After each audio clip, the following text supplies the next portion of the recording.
सोचो आपका पासपोर्ट सिर्फ एक बुकलेट नहीं बल्कि एक आइडेंटिटी है। लेकिन क्या आपको पता है दुनिया भर में इंडियन पासपोर्ट की वैल्यू कितनी कम है? ये सुनकर थोड़ा बुरा लगेगा लेकिन यही रियलिटी है। इंडियन पासपोर्ट के साथ आप 62 कंट्रीज में वीज़ा फ्री ट्रैवल कर सकते हो। कंपेयर करो जापान से, उनका पासपोर्ट वीज़ा फ्री एक्सेस देता है 190 प्लस कंट्रीज में।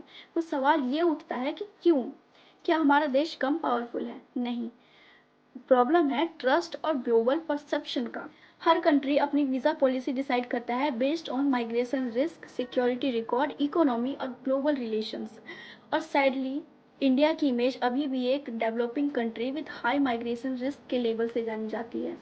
कई देश सोचते हैं कि अगर इंडियंस आए तो वापस जाएंगे या नहीं, और इसीलिए हमसे हर वीज़ा के लिए इंटरव्यू, बैंक स्टेटमेंट और वापस आने का प्रूफ मांगते हैं। कभी वीज़ा अप्लाई किया है ना? पहले अपॉइंटमेंट लो, फिर डॉक्यूमेंट्स जमा कराओ, फिर इंटरव्यू, और फिर भी your visa has been rejected, सिर्फ इसलिए क्योंकि आपका पासपोर्ट इंडियन है। लेकिन ये कहानी सिर्फ यहीं तक सीमित नहीं है।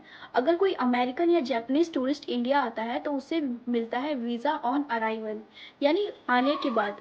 और हम इंडियंस उनकी कंट्री जाने के लिए करते हैं मंथ्स ऑफ प्रोसेस। 2025 के हैनले पासपोर्ट इंडेक्स के अकॉर्डिंग इंडियन पासपोर्ट रैंक करता है 85th पोजीशन पर।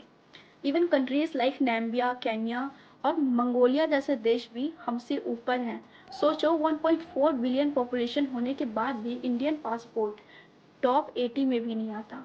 पर क्या ये बदल सकता है? हाँ, लेकिन जब तक हम अपनी इकोनॉमिक गवर्नेंस और ग्लोबल ट्रस्ट को इम्प्रूव नहीं करेंगे तब तक हम ट्रैवल फ्रीडम में पीछे ही रहेंगे।